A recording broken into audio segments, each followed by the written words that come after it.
ഈ കുഞ്ഞിന് മുഖത്തൊരു വീക്കം ഉണ്ടായി. ആ വീക്കം ഞാൻ പറഞ്ഞു ഹോസ്പിറ്റലിൽ കൊണ്ട് കാണിക്കാൻ പറഞ്ഞു. അവർ ഹോസ്പിറ്റലിൽ കൊണ്ട് കാണിച്ചപ്പോൾ ഡോക്ടർ ടെസ്റ്റ് എല്ലാം ചെയ്യാൻ പറഞ്ഞു.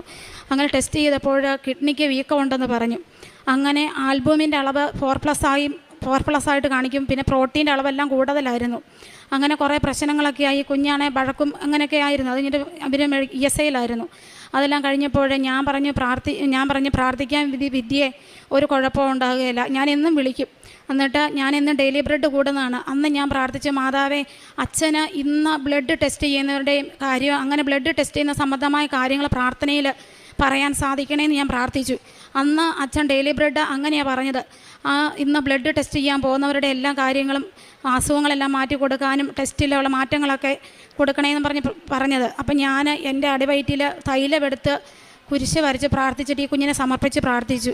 അങ്ങനെ ആൽബുമിൻ്റെ അളവ് കുറയുകയും അത് 2+ ആയി.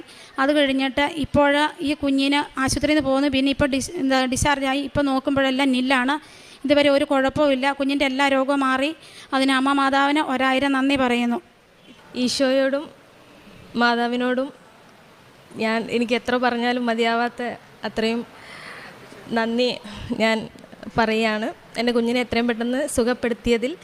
ഇനി അവൾക്കത് തിരിച്ചു വരാതിരിക്കട്ടെ എന്ന് ഇനി അങ്ങോട്ടുള്ള എല്ലാ പ്രാർത്ഥനയിലും ഞാൻ മാതാവിനോട് അപേക്ഷിക്കും. എൻ്റെ പേര് വിദ്യ എന്നാണ്. ഞാൻ ശരിക്കൊരു മലപ്പുറംകാരിയാണ്, ഹിന്ദു ആണ്. എനിക്ക് ഇങ്ങനെ ക്രിസ്ത്യൻ മതത്തെക്കുറിച്ചൊന്നും വലിയ ധാരണയൊന്നുമില്ല. യേശു മാതാവ് ഒന്നും എനിക്ക് അത്ര സുപരിചിതമല്ല ശരിക്ക്. പക്ഷേ അത് എൻ്റെ ജീവിതത്തിലോട്ട് എനിക്ക് കൊണ്ടുവന്നത് ചേച്ചിയാണ്, ഷീന ചേച്ചിയാണ്. എനിക്ക് ബൈബിളൊക്കെ വാങ്ങിച്ചു തന്ന് എന്നെ ഇങ്ങനെ പ്രാർത്ഥിക്കാനും ഒക്കെ പഠിപ്പിച്ചതും മാതാവിനോട് കൂടുതൽ അടുക്കാനും പറ്റിയത് ഷീന ചേച്ചി കാരണമാണ്. അപ്പം ഞാൻ പിന്നെ എൻ്റെ ഫാമിലി ഒന്നും കൂടെയില്ല. ഞങ്ങൾ സ്നേഹിച്ച് കല്യാണം കഴിച്ചതുകൊണ്ട് തന്നെ, 2 മതസ്ഥരായതുകൊണ്ട് തന്നെ ഫാമിലി ഒന്നും ഞങ്ങളുടെ കൂടെ ഇല്ല. അതുകൊണ്ട് തന്നെ എന്തൊക്കെ അസുഖങ്ങൾ വന്നാലും നമ്മൾ ഒറ്റയ്ക്ക് തന്നെയാണ് എല്ലാം കൈകാര്യം ചെയ്യാറ്. അപ്പോൾ ജീവിതത്തിൽ ഇപ്പം ഞങ്ങൾക്ക് ഏറ്റവും വലിയ തുണയായിട്ടുള്ളത് ഷീന ചേച്ചിയാണ്. പല അവസരങ്ങളിലും എനിക്ക് അങ്ങനെയാണ് ഇപ്പോൾ ഉള്ളത്. ഇപ്പം മാതാവിനെയാണ് ഇപ്പം ഞാൻ കൂടുതലായിട്ട് ഞാൻ ചേർത്ത് നിർത്തിയിരിക്കുന്നത്. മാതാവിനെയും ഈശോയെയാണ് ഞാൻ എന്നും പ്രാർത്ഥിക്കും. ഉടമ്പടിയിലുണ്ട്. ഉടമ്പടിയിൽ ഞാൻ 2025 നവംബർ 23 എടുത്തത്.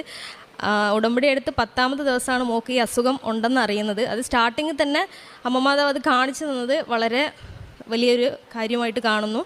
അത് കൂടിയിരുന്നെങ്കിൽ ഇവിടം കൊണ്ടൊന്നും നിൽക്കില്ലായിരുന്നു, ബുദ്ധിമുട്ടായേനെ. ഇപ്പോൾ അത് തുടക്കത്തിൽ തന്നെ മാതാവ് അത് കാണിച്ചു തന്നതിൽ 1000 നന്ദി.